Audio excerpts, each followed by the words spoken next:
여러분 안녕하십니까? 광주 MBC 뉴스투데이 시작합니다. 먼저 오늘의 주요 뉴스입니다.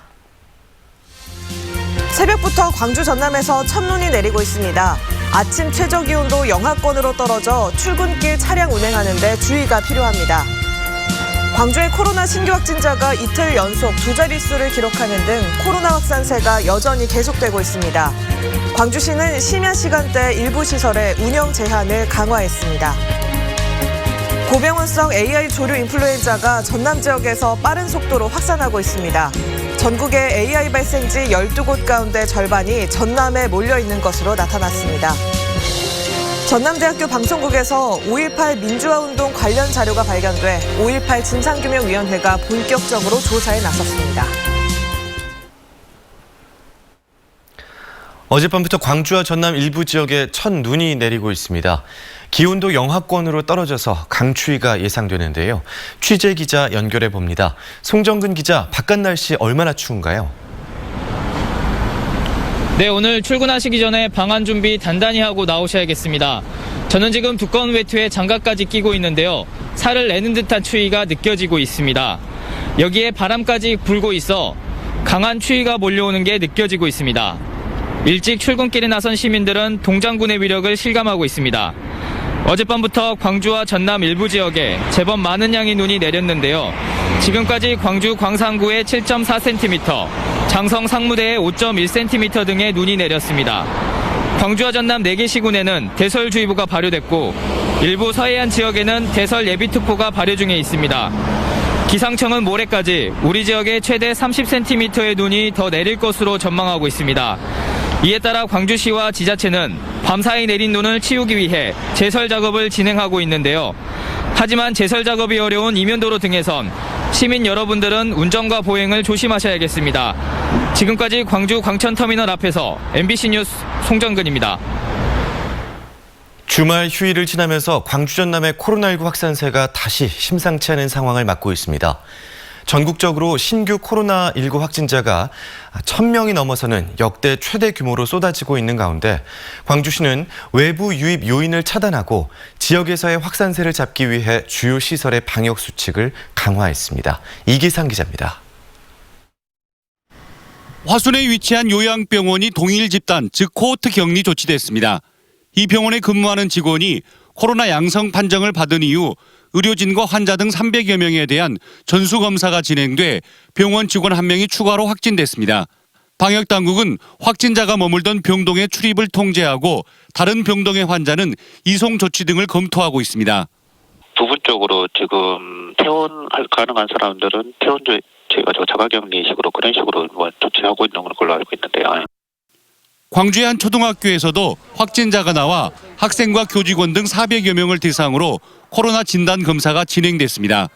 광주에서는 주말에 15명, 휴일에도 10명 넘는 신규 확진자가 나왔습니다.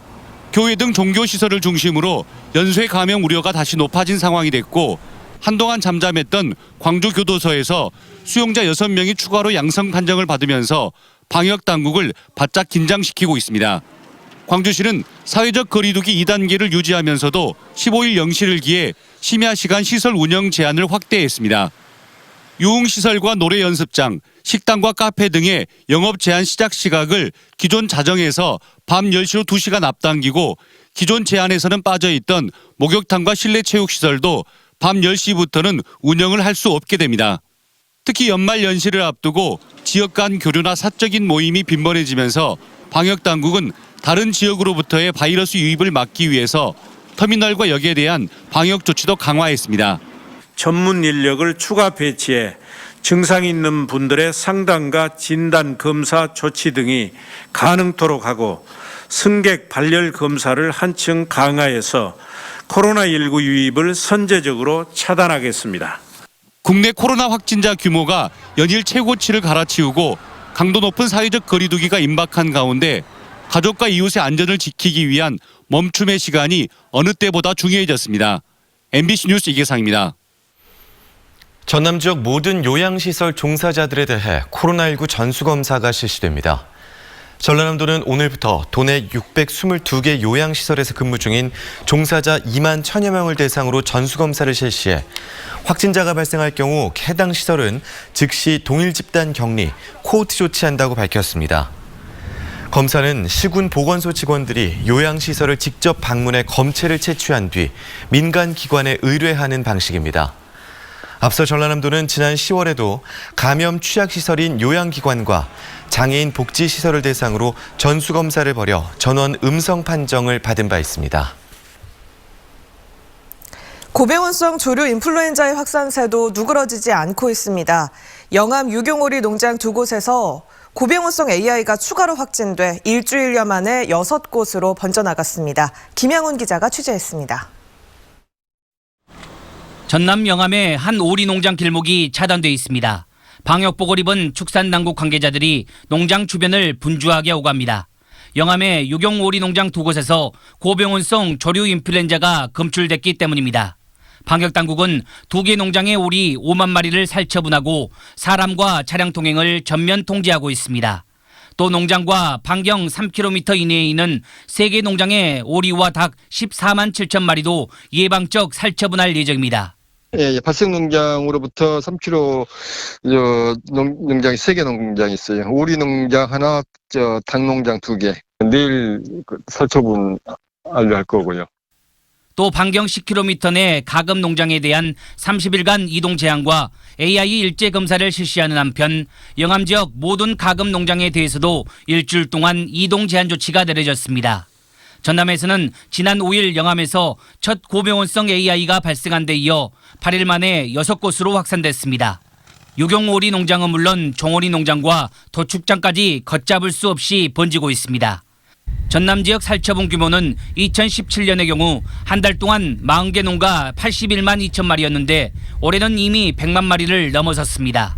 3년 만에 전남을 덮친 고병원성 AI가 무서운 속도로 번지면서 축산 농가들의 걱정이 커지고 있습니다. MBC 뉴스 김양훈입니다. 요즘 미래 산업으로 주목받는 분야가 바로 인공지능과 5G 네트워크를 활용한 4차 산업입니다.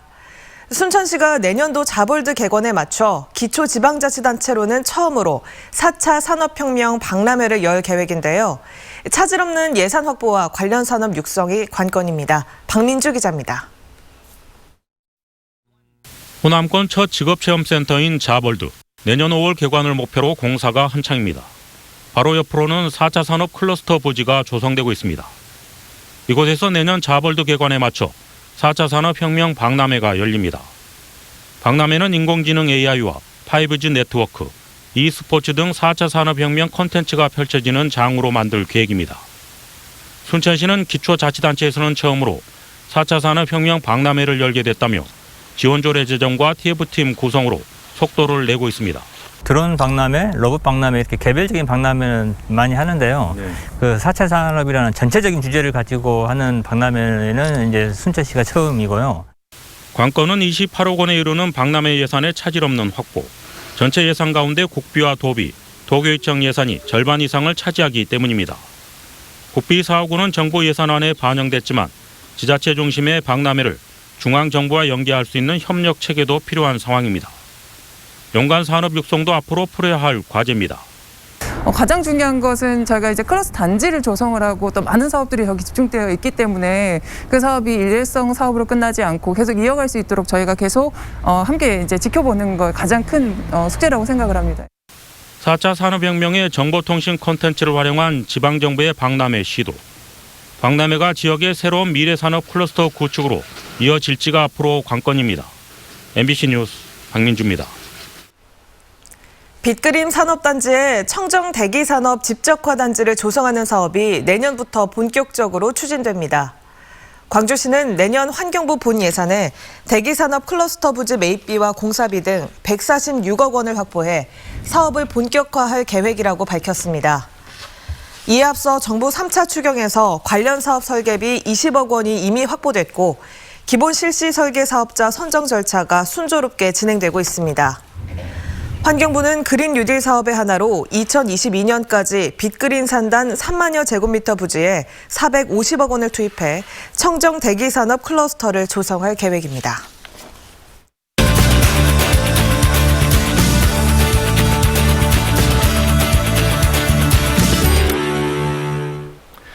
이번에 국회 본회의를 통과한 법률안 모두 110건입니다. 이 중에는 지방세법 개정안, 정치자금법 개정안 등 눈여겨볼 만한 법안도 포함이 됐는데요. 정준호 변호사와 구체적인 내용 살펴보도록 하겠습니다. 안녕하십니까? 네, 안녕하십니까. 우리 지역 의원이 대표 발의한 지방세법 개정안부터 어떤 것들이 바뀌는지 좀 쉽게 풀어주실까요? 네, 우선 지방세 설명을 잠깐 드리면요. 부동산 거래를 할 때 취등록세라고 하는 거래세는 국세로 분류가 되고요. 그다음에 매년 내시는 재산세 같은 경우에는 보유세라고 해서 이제 지방세로 분류가 됐는데, 이영석 의원이 대표 발의한 이 법안은 공시지가 6억 원 이하 1세대 주택자의 세율을 인하하는 내용입니다. 지방 부동산 실거주자의 세액 부담을 경감하는 취지입니다. 네, 지방세법 개정안이 시행이 되면 혜택을 받는 사람들은 어떤 사람들인지, 또 우리 지역 부동산에도 영향을 미칠지도 궁금한데요. 네, 세율을 부과하는 기준은 이제 공시지가인데요. 공시지가가 작년에 비해서 매년 10% 이상씩 오르고 있다는 뉴스를 많이 보셨을 텐데요. 그만큼 세액이 늘어나다 보니까 부담을 많이 느껴하십니다. 그러다 보니까 지방세 같은 경우에 있어서는 지역 부동산 6억 원 이하의 공시지가에 대해서는 세율을 인하를 하는 내용은 분명히 이제 혜택이 있고요. 액수로 보면 6억 원 기준으로 약 한 18만 원 정도의 경감 효과가 있다고 하는데요. 지역 부동산의 경우에 있어서는 그 6억 원 이상으로 그 부동산 가격이 올라가려고 하면 상당한 수준의 억제 효과가 있기 때문에 지역 부동산의 가격 급등을 막을 수 있는 장치가 될 수가 있습니다. 네, 그리고 지방세 징수법 일부 개정안도 이번에 통과가 됐는데요. 그러면 전두환 씨가 체납해온 그런 지방세들도 이번에 어떻게 징수가 가능해지는 겁니까? 예, 실제로 이 지방세 징수법은 전두환을 겨냥한 법이다라는 평가까지 지금 나오고 있는데요. 그 기존의 구액 체납자는 명단만 공개하고 끝났습니다. 네. 그 억대 이상의 체납자에 대해서만 한 달 정도의 감치, 즉 구류를 할 수 있는 이제 제도가 있었는데요. 이 기준을 대폭 낮춰서 1,000만 원 이상의 체납자에 대해서도 감치가 가능하기 때문에 실제로 이 징수법이 통과가 돼서 전두환에게 그 감치 명령이 내려지는지는 한번 지켜봐야 될 것 같습니다. 네, 정치 신인들이 반가워할 만한 소식도 보입니다. 바로 정치자금법 개정안인데요. 그렇다면 그전까지는 후원회를 설치하는 예비 후보자, 그리고 또 그렇지 않은 후보자 나뉘어 있었던 건가요? 예, 쉽게 생각하시면 국회의원 선거에서는 후원금 모집이 가능했었는데요. 지방선거에 있어서는 그 공천 단계 예비 후보자에게 있어서는 그 후원금 모집이 불가했었습니다. 그 경기도에 있는 이재명 지사가 이거에 대해서 불평등하다라고 헌법소원을 제기를 해가지고 위헌 결정이 작년에 나왔고 올해 이제 개정까지 나오게 됐습니다. 그 결과 이제 앞으로 2년 뒤에 있을 지방선거에서 시구 의원 예비 후보자들도 이제 후원금 모집이 가능합니다. 주말에 어떤 후원분을 만났더니 이제 살게 되었다라는 표현을 하실 정도였습니다. 네, 그리고 정치권의 진입 문턱을 낮췄다라는 평가들이 나오는데요. 이런 변화들이 시민들에게도 국민들에게도 긍정적인 영향을 미칠까요? 지금 후원금을 보면은 지방선거 같은 경우에 구청장 선거를 기준으로 하면 법정 선거 비용이 한 1억 5천만 원 정도 되는데요. 그 절반 수준 7,500만 원 정도의 후원금 모집이 가능하기 때문에 그 정치 신인들 1억 원 이상이 있어야 출마 결심이 가능했던 사람들이 7천만 원 정도만 본인이 부담을 하고서도 출마가 가능해지는 그 효과가 발생을 하게 됩니다. 시민들에게 나타나는 효과는 이제 두 가지 정도로 나타날 수 있는데요. 네. 실질적으로 그 아주 좋은 후보들이 다수 출마를 하게 돼서 실질적인 투표권 행사가 가능하다는 점이 하나가 있고 그다음에 소액 후원금 기부를 통해서 투표권 이외의 정치적 의사 표현의 자유 방법이 한 가지 더 늘었다라고 생각을 하시면 될 것 같습니다. 네, 지금까지 본회의를 통과한 여러 법안들 가운데 눈여겨볼 만한 사안들 함께 살펴봤습니다. 오늘 말씀 잘 들었습니다. 고맙습니다. 감사합니다.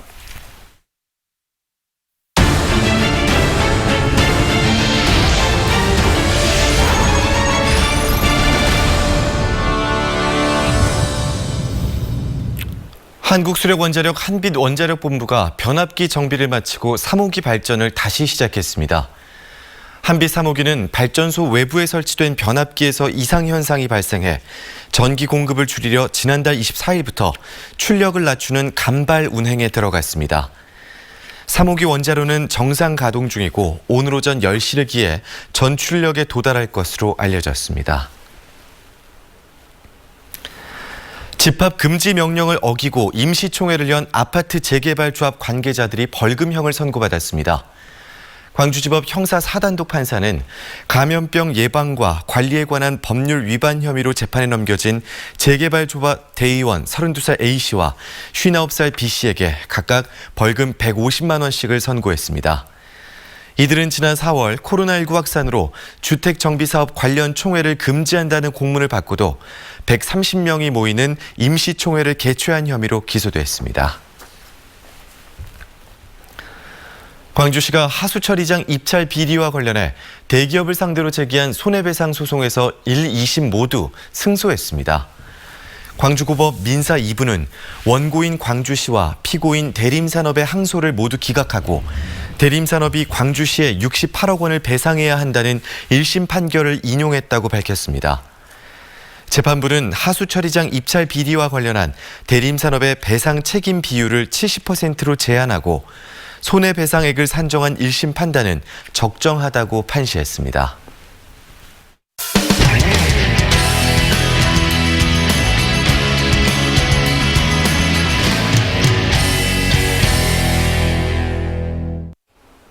아무렇게나 버려지는 아이스팩을 모아 재활용하는 움직임이 확산하고 있습니다. 자발적인 시민 모임도 만들어지고 있는데요. 보다 근본적인 해법을 찾기 위해서는 국가 표준이 필요하다는 지적이 나옵니다. 허지희 기자의 보도입니다. 등록 봉사자만 5만 9천 명인 충주시 자원봉사센터. 상자와 꾸러미를 든 시민들의 발길이 이어집니다. 집에서 모은 아이스팩입니다. 폐 아이스팩 4개당 봉사 점수 1시간으로 인정해주는 프로젝트에 동참하기 위해서입니다. 버리기는 아까운데 지금 많이 쌓이다 보니까 저장할 공간이 좀 협소하다 보니까 냉장고도 그렇고 뭐 일반 가정집에서도 냉동고에 넣어놓기 좀 그렇잖아요.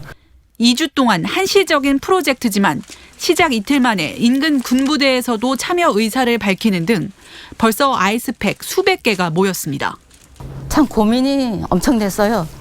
그래서 그래도 버릴 수가 없어서 하나하나 많았는데 지금 센터에서 가져오라 그래서 너무 반갑게 가져왔습니다. 모인 아이스팩은 세척 소독된 뒤 버섯 등 원하는 지역 농가에 전달될 예정입니다. 시간으로 거기에 적립이 되면 본인이 이렇게 봉사하는데 그 만족감 또 성취도 어쨌든 봉사자로서의 제일 좋은 행복, 성취감입니다. 하지만 포장재가 터지는 위험 때문에 재포장하고 있다는 점은 문제점. 이 때문에 아이스팩의 통일된 규격과 친환경 포장재 사용, 내구성을 강화하도록 법제화해야 한다는 목소리가 높습니다. 표준 규격에 대한 환경부 가이드라인이 있지만 강제성이 없는 만큼 라벨지를 없앤 물병처럼 통일된 디자인을 만들고 이미 생산된 아이스팩에 대한 재활용 기준도 필요하다는 겁니다. 디자인을 통일하게 되면 어디서나 어떤 업체든 누구든 어떤 지역이든 사용할 수가 있는 것이죠. 넘쳐나는 쓰레기 처리에 골치인 지자체는 아이스팩을 종량제 봉투나 지역 화폐로 바꿔주는 등의 배출 억제책 도입도 필요합니다. 매립 시 분해되는 데 걸리는 기간만 500년 걸린다는 젤리 형태의 아이스팩은 코로나19로 올 한 해 3억 개 가까이 발생한 것으로 추정되고 있습니다. MBC 뉴스 허지입니다. 광주 광산구의 첫 살인미술관과 박물관이 문을 열고 본격적인 운영에 들어갔습니다.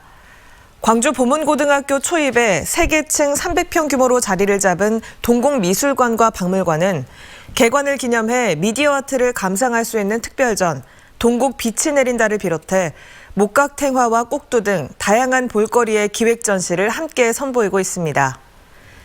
동국미술관과 박물관은 보문고 설립자인 정형래 선생의 호를 따서 이름을 붙였으며 보문복지재단에서 운영합니다. 광주 민간공항과 군공항 이전 문제로 광주시와 전라남도가 첨예한 입장차를 보이고 있는 가운데 광주시의회가 시도 상생의 걸림돌이 돼서는 안 된다고 지적했습니다. 광주시의회는 성명을 통해 공항 문제와 관련해 소모적인 논쟁을 벌이기보다는 지역 발전을 위해 거시적인 관점에서 합리적인 대안을 찾아야 한다고 강조했습니다. 이에 앞서 대한건설협회 전남도회와 택시운송조합 등 전남 지역 건설 운송 관련 6개 단체가 성명을 내고 광주공항을 내년까지 무안공항으로 통합하겠다는 약속을 이행하라고 촉구했습니다.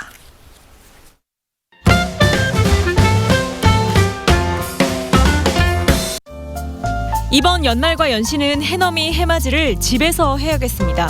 코로나19 상황을 고려해 올해 전남의 해넘이, 해맞이 행사가 모두 취소됐기 때문인데요. 전남도는 완도타워나 보성 율포 솔밭 해수욕장 등 주요 명소들은 아예 출입을 통제하겠다고 밝혔습니다. 한편 다른 지역에서도 타종식을 생략하거나 무관중 온라인으로 진행하는 등 해넘이, 해맞이 행사 취소와 축소를 결정했습니다. 온라인 금융거래 등에 꼭 필요한 공인인증서를 민간 사설인증서로도 대체할 수 있게 됩니다. 민간 전자서명은 각종 페이 서비스에서 받을 수 있는 인증서로 쉽게 발급받고 유효기간도 넉넉한데요. 내년 1월부터 대부분의 분야에서 사용 가능할 전망입니다. 다만 대출 업무에서는 여전히 공인인증서가 이름을 바꾼 공동인증서가 필요하니 참고하시기 바랍니다. 담양 담빛 예술창고에서 이번 주 토요일 9시 30분부터 약 3시간 동안 전통 공연이 진행됩니다.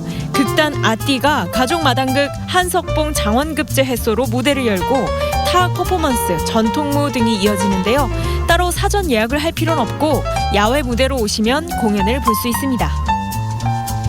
광주시립국악관현악단의 송년음악회가 내일 저녁 7시 30분 광주문화예술회관 소극장에서 열립니다. 상임 지휘자인 한상일이 지휘봉을 잡고 송소희 등 유명 소리꾼들이 무대에 오릅니다. 또 소리꾼 남상일, 김산옥이 사회자로 나섭니다.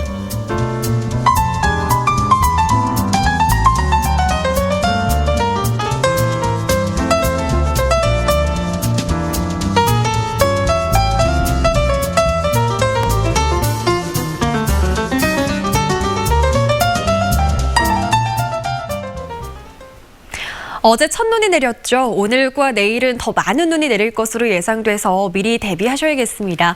현재 레이더 영상 보시면 서해안을 중심으로 눈구름대가 크게 형성된 모습을 확인할 수 있습니다.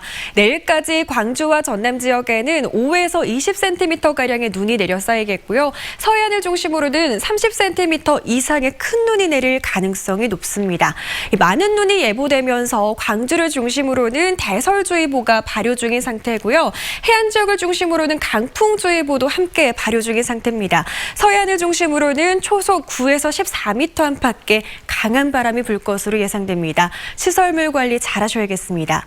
눈과 함께 강력한 한파도 찾아왔습니다. 광주의 오늘 아침 기온은 영하 2도 안팎으로 어제보다 2, 3도가량 더 낮게 시작했고요. 한낮 기온도 0도 안팎에 머물면서 어제보다 무려 11도가량 낮은 기온 보이겠습니다.